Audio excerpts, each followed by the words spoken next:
அனைவருக்கும் என் இனிய நமஸ்காரம், வணக்கம். இன்று நாம் தெரிந்து கொள்ள போவது உண்மையான அன்புக்கும் பக்திக்கும் தகுந்த பலன் எப்படி கிடைக்கும் என்பதற்கான ஒரு உதாரண கதை தான். பார்க்கலாமா? ஒரு சமயம் ஒரு ஊரில் கூலி தொழிலாளி ஒருவனும் ஆடம்பரமிக்க செல்வந்தரும் வாழ்ந்து வந்தனர். கூலி தொழிலாளி பக்திமானாக இல்லாவிட்டாலும் தினமும் தன் வீட்டின் ஓரத்தில் விஷ்ணு பகவானின் படம் ஒன்றை வைத்து அதை வணங்கி வந்தான். செல்வம் அதிகம் இல்லாவிட்டாலும் மன அமைதியுடன் இருந்தான் அந்த கூலி தொழிலாளி. ஆனால் செல்வந்தரோ தினமும் காலையில் குளித்துவிட்டு பல மணி நேரம் பூஜை புனஸ்காரம் எல்லாம் முறையாக செய்தும் நிம்மதியின்றி வாழ்ந்து வந்தார். ஒரு நாள் விஷ்ணு பகவானை பார்த்து, அந்த செல்வந்தர் மிகுந்த பக்திமானாக இருக்கின்றார், தினமும் பல மணி நேரம் பூஜையெல்லாம் செய்கின்றார், தாங்கள் மனது வைத்தால் அவர் நிம்மதியாய் வாழ ஏதாவது செய்யலாமே என்றார் நாரதர்.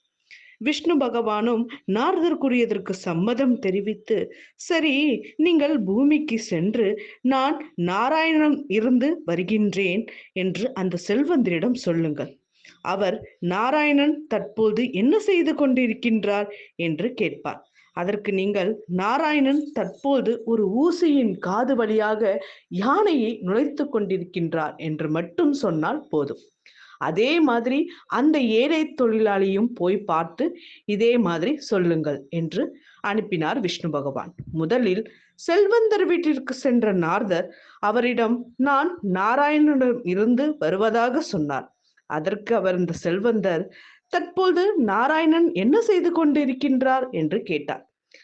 விஷ்ணு பகவான் சொல்லிக் கொடுத்தது போலவே நாராயணன் ஒரு ஊசியின் காது வழியாக ஒரு யானையை நுழைத்து கொண்டிருக்கின்றார் என்று பதில் கொடுத்தார் நாரதர். அதற்கு, அட, அது எப்படி முடியும்? இது நடக்கின்ற காரியமா என்று கேட்டுவிட்டு, இவர் ஏதோ வாய்க்கு வந்ததை உளறுகின்றார் என்று எண்ணி வீட்டிற்குள் சென்று விட்டார் அந்த செல்வந்தர்.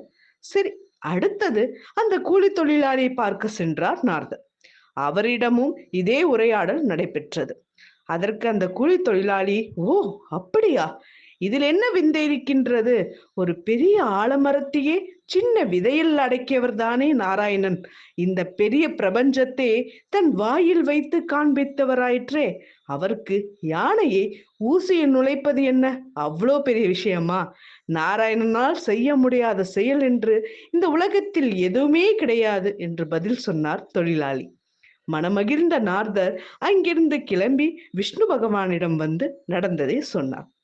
நாரதரிடம், கடவுள் பக்தி என்பது மணிக்கணக்கில் பூஜை புனஸ்காரங்கள் செய்வது மட்டும் இல்லை, இறைவனின் பாதத்தை பூர்ண நம்பிக்கையுடன் நீயே சரணம் என்று பற்றுவதே உண்மையான பக்தியாகும். உண்மையான பக்திக்கு ஏற்ப ஆசிகள் சென்று கொண்டே இருக்கின்றது. அதுவே அந்த ஏழையின் நிம்மதிக்கு காரணமும் ஆயிற்று என்று விளக்கம் கொடுத்தார் விஷ்ணு பகவான். உண்மையான பக்திக்கு தகுந்த பலன் இதுவே ஆகும். அன்பு மட்டும் இருந்தால் போதும், நம்மால் ஆகாத காரியம் ஏதும் இல்லை என்பதையும் உணர்ந்து கொள்ளலாம் இந்த கதையின் மூலம். நன்றி, வணக்கம்.